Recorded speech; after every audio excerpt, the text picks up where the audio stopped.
Hello everyone, मैं हूं पवन नेगी और आज के वीडियो में हम लोग देखने वाले हैं क्लास 12th केमिस्ट्री का चैप्टर 5 सरफेस केमिस्ट्री। और ये इस सीरीज़ का 4th पार्ट है। तो इससे पहले वाले पार्ट में हम लोगों ने कोलाइड शुरू किया था और उसका क्लासिफिकेशन भी हमने देखा था on the basis of physical state. और वहाँ हमने देखा था कि 8 टाइप के कोलाइड्स होते हैं। इसके बाद दूसरे टाइप से हम क्लासिफिकेशन देख रहे हैं, वो है classification based on nature of interaction between disperse phase and dispersion medium। ठीक है, disperse phase and dispersion medium. तो क्या है, नंबर 1 है लायोफिलिक कोलाइड। लायोफिलिक कोलाइड नाम से पता चला, फिलिक का मतलब होता है लविंग और लायो का मतलब है यहाँ पर है डिस्पर्शन मीडियम। ठीक है, तो यहाँ पर क्या है, डिस्पर्स फेज और डिस्पर्शन मीडियम के बीच में बहुत ज़्यादा एफिनिटी है। ठीक है, तो इसलिए इनको हम कहते हैं lyophilic colloid. So the colloids in which the particles of the disperse phase have great affinity for dispersion medium, right, these are called lyophilic colloid. These are reversible in nature। ठीक है, इस बात को हम समझ लेते हैं। यहाँ पर क्या होता है, बहुत ज़्यादा इंटरेक्शन, अट्रैक्टिव इंटरेक्शन आप मान लीजिए डिस्पर्स फेज और डिस्पर्शन मीडियम के बीच में होता है। और ये रिवर्सिबल क्यों है, एक बार अगर आपने इनको समहाउ सेपरेट कर दिया उसके बाद भी क्या है, जो डिस्पर्स फेज है उसका नेचर क्या है, डिस्पर्शन मीडियम लविंग है वो। तो एक बार दोबारा से अगर आप मिक्स करोगे तो बहुत आसानी से ये मिक्स होके क्या बना देंगे, कोलाइड बना देंगे। एग्जाम्पल है गम, जो जनरली हम एज एडहेसिव यूज करते हैं। जिलेटिन क्या है मैं आपको बताता हूँ, स्टार्च आपको पता है, प्रोटीन आपको पता है।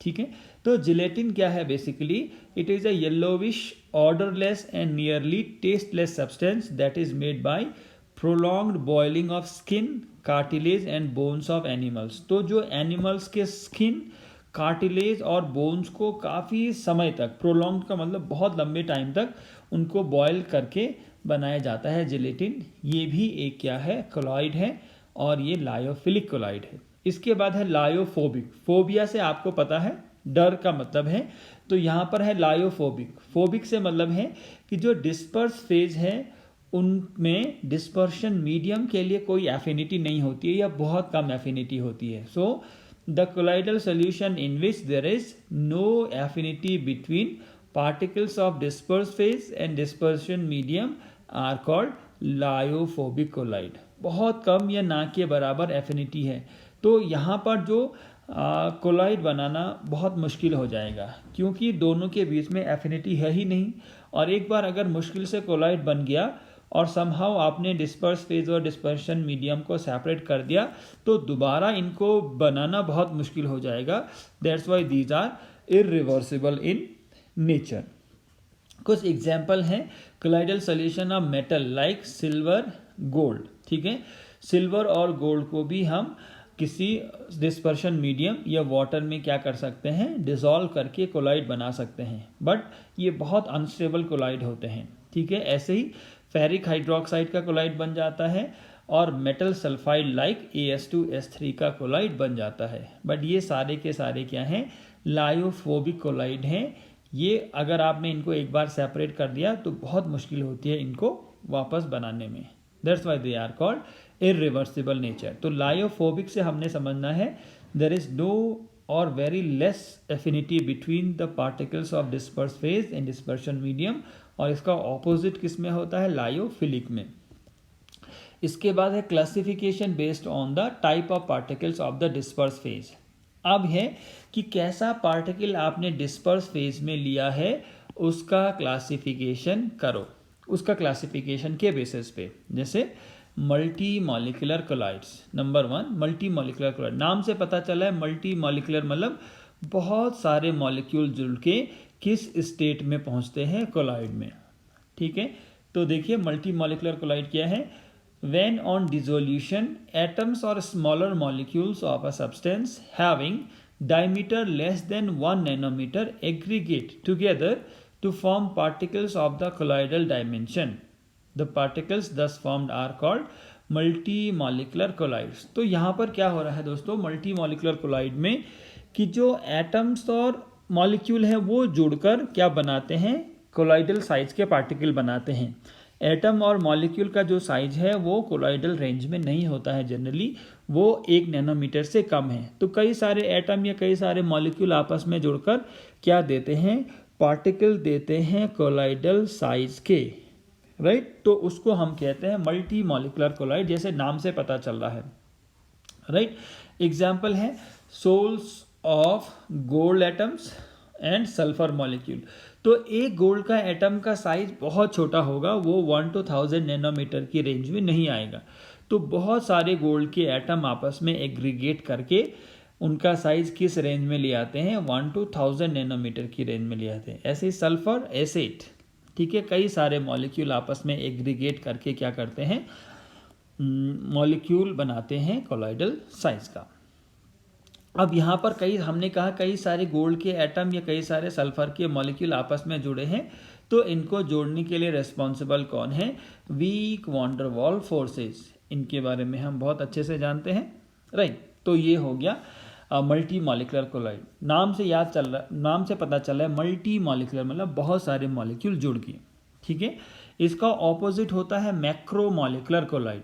तो ये जस्ट ऑपोजिट है, ठीक है। तो क्या होता है, मल्टी मॉलिकुलर में तो कई सारे छोटे मॉलिक्यूल जुड़ के बड़ा मॉलिक्यूल दे रहे हैं, और मैक्रो मॉलिक्यूल में क्या होता है, बड़े मॉलिक्यूल टूटकर कोलाइडल साइज में आते हैं। So these are the substances having big size molecule which on dissolution form solution in which the dispersed phase particles have size in the colloidal range। तो बड़े मॉलिक्यूल हैं, उनको जब आप डिसॉल्व करोगे तो वो किस रेंज में टूटकर किस रेंज में आ जाते हैं, कोलॉइडल जो स्टेट है उसकी जो रेंज है 1 to 1000 नैनोमीटर उसमें आते हैं। मतलब ये पहले का ऑपोजिट है, ठीक है। तो इसमें है एग्जाम्पल स्टार्च, आप लोग जानते हैं, सेलुलोज, प्रोटीन, ये सारे क्या हैं, मैक्रोमोलिकुलर कोलाइड हैं। तो यहाँ बड़े मॉलिक्यूल हैं और उधर छोटे मॉलिक्यूल थे। इसके बाद एक और स्पेशल टाइप है जिसको हम कहते हैं एसोसिएटेड मॉलिक्यूल।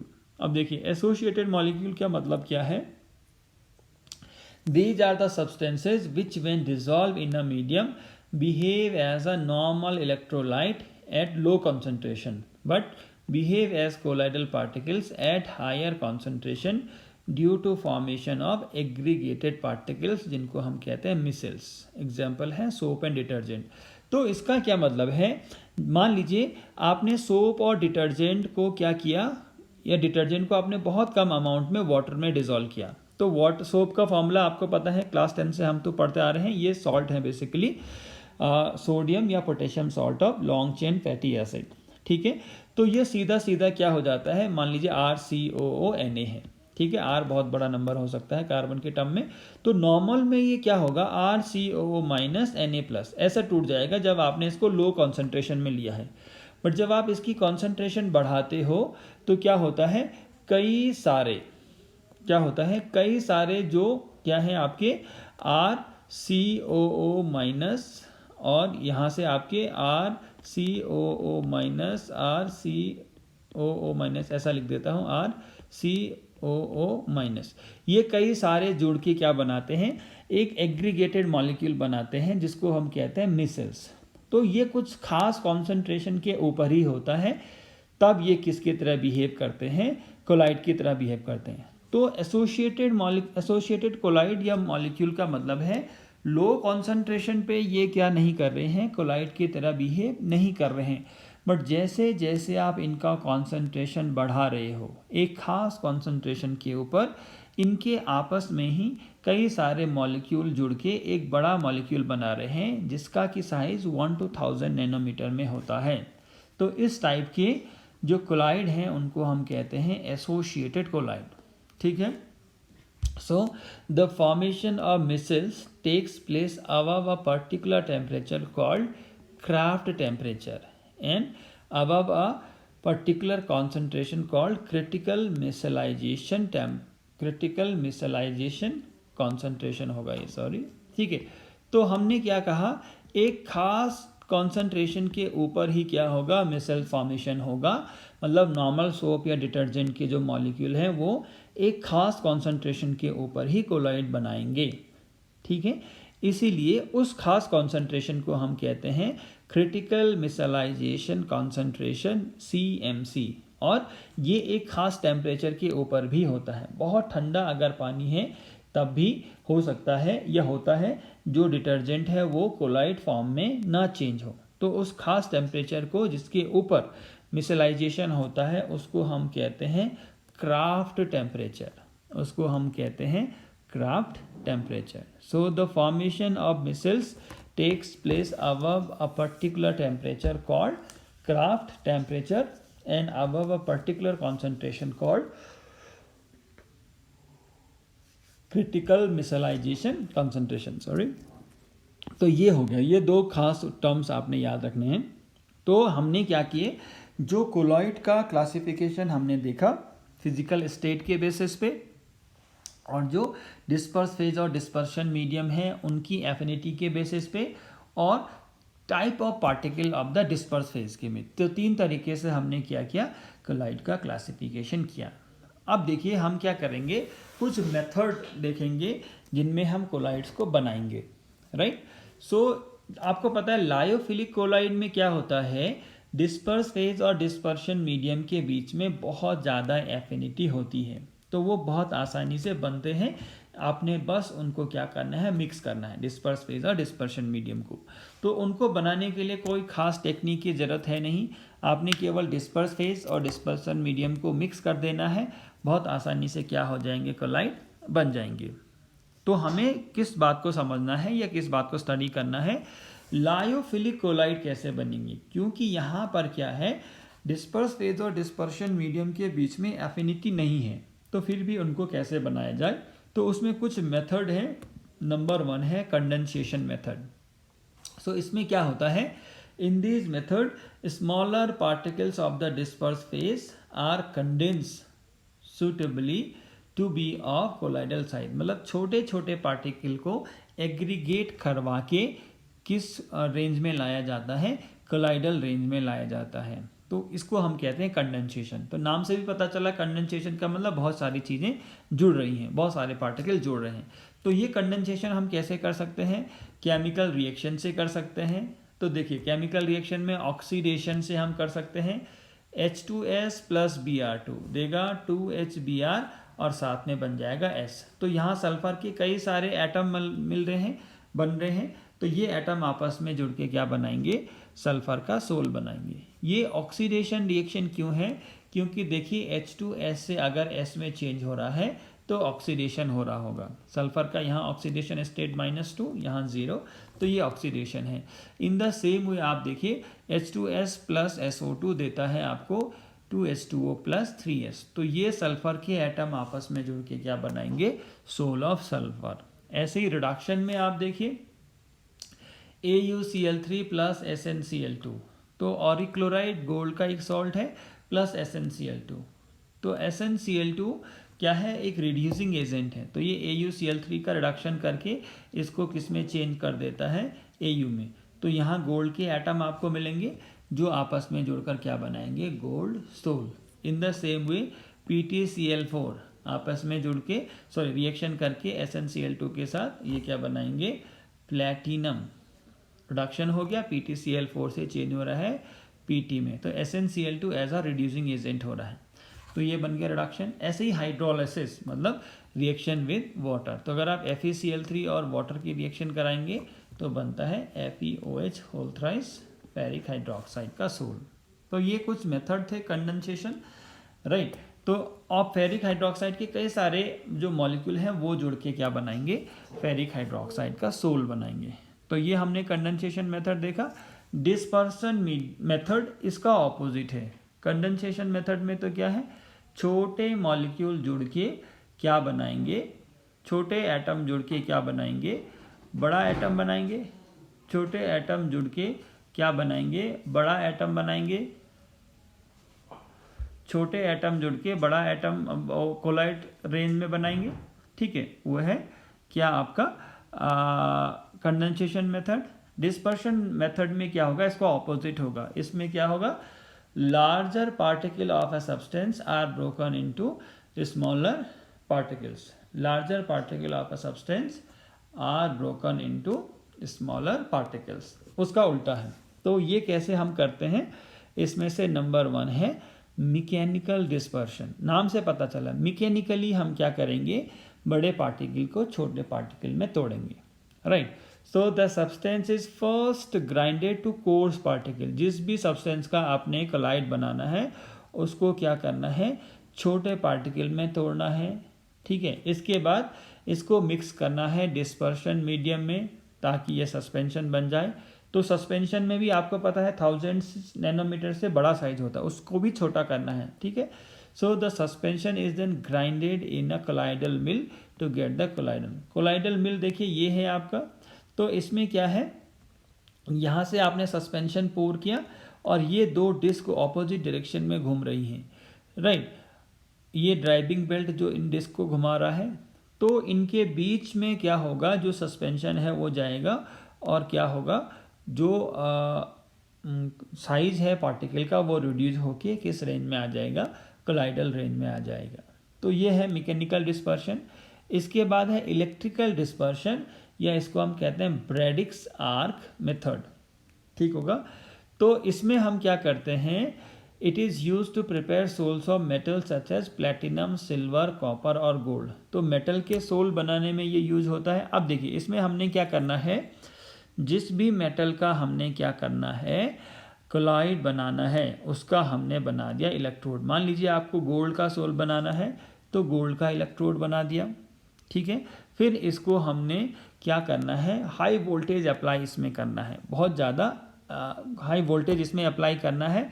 तो इलेक्ट्रिक स्पार्क, बहुत ज़्यादा टेम्परेचर जब डेवलप होगा तो उस इलेक्ट्रिक स्पार्क की वजह से क्या होगा, ये जो मेटल है ये वेपर में कन्वर्ट हो जाएगा, और वेपर में कन्वर्ट हो गया तो यहाँ देखिए यहाँ बाहर क्या है, आइस, मतलब ठंडा करने के लिए यहाँ आइस रखी गई है। तो जो वेपर है उसको तुरंत क्या कर लिया जाएगा, कंडेंस करके किस में ऐड कर दिया जाएगा, जो डिस्पर्शन मीडियम है। आप वाटर में गोल्ड का सोल बनाना चाह रहे हैं तो अंदर के कंटेनर में वाटर रखा है और बाहर बहुत ठंडा करने के लिए आइस रखी गई है, साथ में इसमें कुछ अमाउंट ऑफ KOH मिलाया गया है। और ये जो KOH है आपको पता है, जो ये तो लायोफोबिक है, तो सोल को स्टेबल रखने के लिए स्टेबलाइजर मिलाया जाता है, और बहुत कम अमाउंट में हम क्या मिलाते हैं, KOH, जो स्टेबल कर रहा है इसको। ज़्यादा अमाउंट उसके लिए ख़तरनाक होता है, हम आगे पढ़ेंगे। मतलब ज़्यादा अमाउंट अगर आपने इलेक्ट्रोलाइट का यूज़ किया तो वो उसको स्टेबल नहीं रखेगा। थोड़ी सी अमाउंट में इलेक्ट्रोलाइट ज़रूरी होता है to keep the sol in stable state, ठीक हो गया। तो ये है दोस्तों इलेक्ट्रिक डिस्पर्शन या ब्रैडिक्स आर्क मेथड। एक और मेथड है, इसको हम कहते हैं पेप्टाइजेशन, और बहुत इंपॉर्टेंट ये है पेप्टाइजेशन। देखिए क्या है, इसमें हम क्या करते हैं, the process of converting a freshly prepared precipitate into colloidal form by the addition of a small amount of suitable electrolyte is called peptization. मतलब कोई आपके पास प्रेसिपिटेट बना है, फ्रेशली प्रिपेयर्ड प्रेसिपिटेट है, जैसे आपके पास फेरिक हाइड्रोक्साइड का प्रेसिपिटेट है, ठीक है।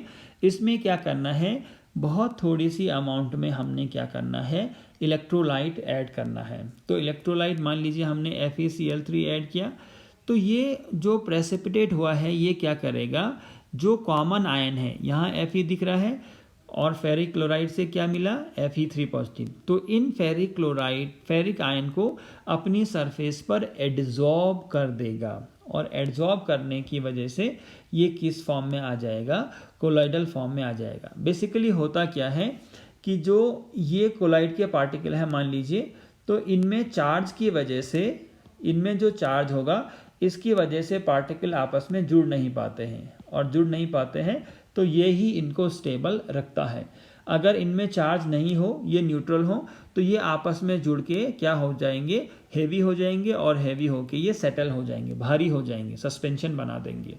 तो यही यहाँ पर भी हो रहा है कि जो न्यूट्रल प्रेसिपिटेट है उसको चार्ज किया जा रहा है बाय एडिंग द इलेक्ट्रोलाइट।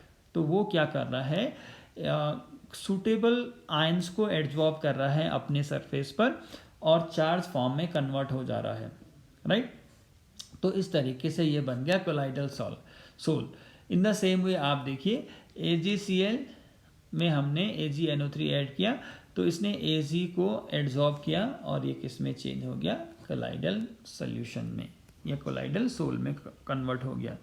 तो ये कुछ मेथड हमने देखे for the preparation of colloidal. तो ये है पेप्टाइजेशन देखा था हमने, इलेक्ट्रिकल डिस्पर्शन देखा, मैकेनिकल डिस्पर्शन देखा। तो डिस्पर्शन मेथड एक इम्पॉर्टेंट है जिसमें बड़े पार्टिकल को छोटे पार्टिकल में कन्वर्ट करते हैं, और एक है कंडेंसेशन जिसमें छोटे पार्टिकल को बड़े साइज या कोलाइडल रेंज में हम कन्वर्ट करते हैं। तो ये सारे मेथड हमने देखे for the preparation of colloids. अब हमने क्या करना है, जो भी कोलाइड बने अबव मेथड से उनमें कुछ इम्प्योरिटीज़ रह जाती हैं, तो फिर हमें क्या करना पड़ता है, उनको प्योरीफाई करना पड़ता है, क्योंकि इम्प्योरिटीज़ ज़्यादा है। ज़्यादातर जो इम्प्योरिटी है वो इलेक्ट्रोलाइट की होती है।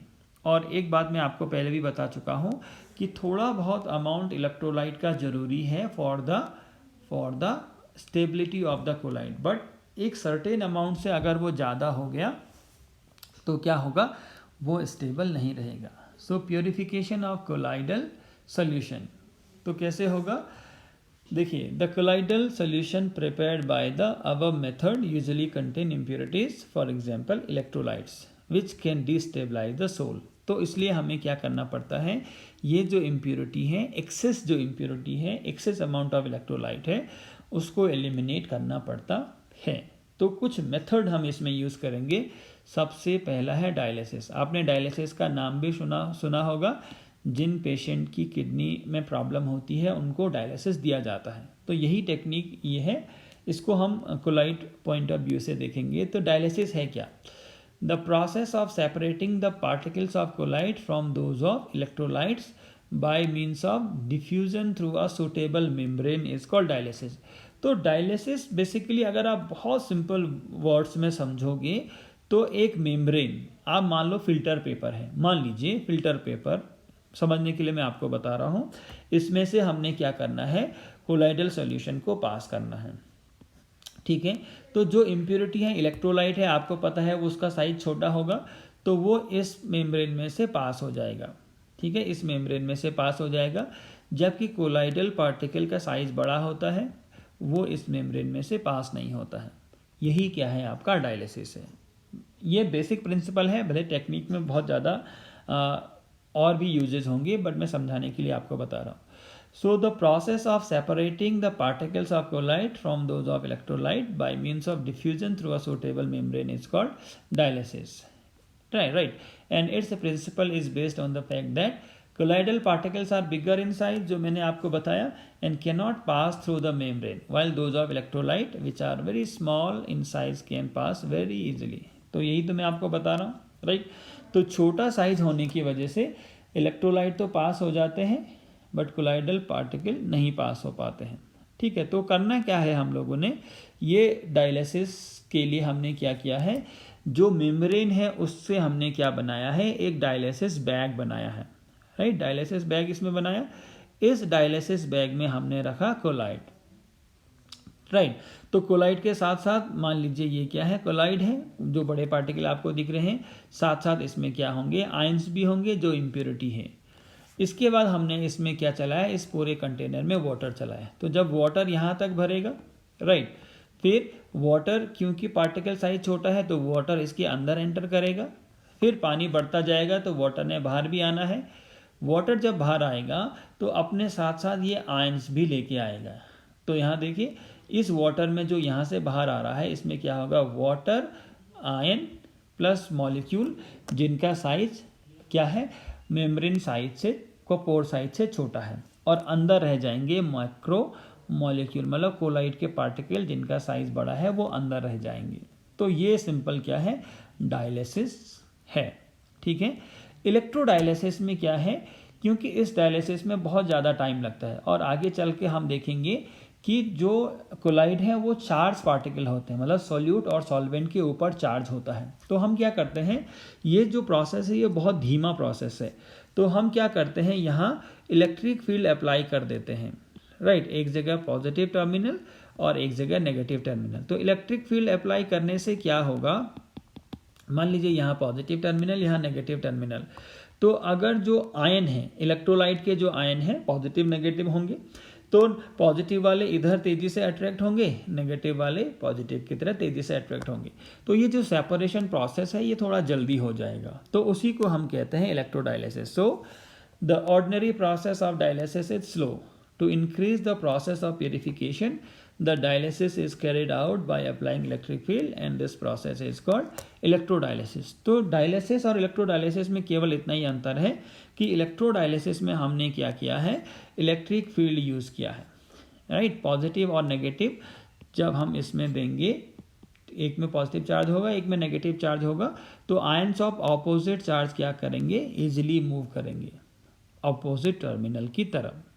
अब मैं आपको शुरू में बताया था कि जो डायलिसिस है वो उसका यूज़ क्या है, उसका यूज़ है as a artificial kidney machine. तो क्या होता है, कई बार किसी पेशेंट का किडनी अगर काम नहीं कर रहा है किसी वजह से, और किडनी का काम क्या है आपको पता है हमारा बॉडी में, टू फिल्टर द ब्लड, ठीक है। और आपको मैं बता दूं जो ब्लड है वो भी एक कोलाइड है, मतलब किडनी भी एक फिल्टर की तरह काम कर रहा है, जो क्या कर रहा है, एक कोलाइड को क्या कर रहा है, प्यूरिफाई कर रहा है। और ब्लड में जो इम्प्योरिटी है उसमें भी कई सारे इलेक्ट्रोलाइट हैं, आयंस हैं, वेस्ट हैं, वो उसमें से पास हो जाएंगे किडनी की जो मेम्ब्रेन है, और जो बड़े पार्टिकल हैं ब्लड के जैसे हीमोग्लोबिन है या बाकी हैं उनको रोक देगा। तो अगर किडनी काम नहीं कर रहा है तो हम क्या करते हैं, आर्टिफिशियल किडनी मशीन का यूज करते हैं, और इसी को हम कहते हैं dialysis, right. So the artificial kidney machine work on the principle of dialysis, जो मैंने आपको बताया। The dialysis membrane in the machine allows small particles of excess ion and waste product to pass through, while it does not allow the colloidal size particles such as hemoglobin to pass through। तो जो छोटे particle हैं उनको तो पास होने देगा, पर जो बड़े पार्टिकल हैं जैसे हीमोग्लोबिन वगैरह उनको अपने में से पास नहीं होने देगा। तो ये प्रिंसिपल है, राइट। और अगर आप डायग्राम में देखना चाहेंगे तो ये पेशेंट से पहले ब्लड लिया जाएगा, राइट। ब्लड को डायलिसिस मशीन में भेजा जाएगा, उसको प्यूरिफाई करके उसमें से जो यूरिया है, बाकी सॉल्ट हैं, आयंस हैं, इलेक्ट्रोलाइट हैं, वो सब प्यूरिफाई करके वो सब निकाल के जो ब्लड बच गया उसको दोबारा से इंजेक्ट किया जाएगा पेशेंट की बॉडी में। तो हो क्या रहा है, ब्लड निकालो पेशेंट की बॉडी से, उसको प्यूरिफाई करो और फिर से पेशेंट की बॉडी में इंजेक्ट करो। तो देखने में इतना सिंपल लग रहा है बट बहुत ही कॉम्प्लेक्स प्रोसेस है और बहुत एक्सपेंसिव भी होता है, right. So this was the method to purify the colloid. तो ये हमने देखा part 4 of the surface chemistry, जिसमें हमने शुरू किया है प्यूरिफिकेशन ऑफ कोलाइड। आगे हम अगला सीरीज में देखेंगे। सो this was part 4 of this series. I hope आपको ये लेक्चर समझ में आया होगा। इन केस आपका कोई डाउट है तो प्लीज़ कमेंट कीजिए, and thank you very much for watching this video. Thank you.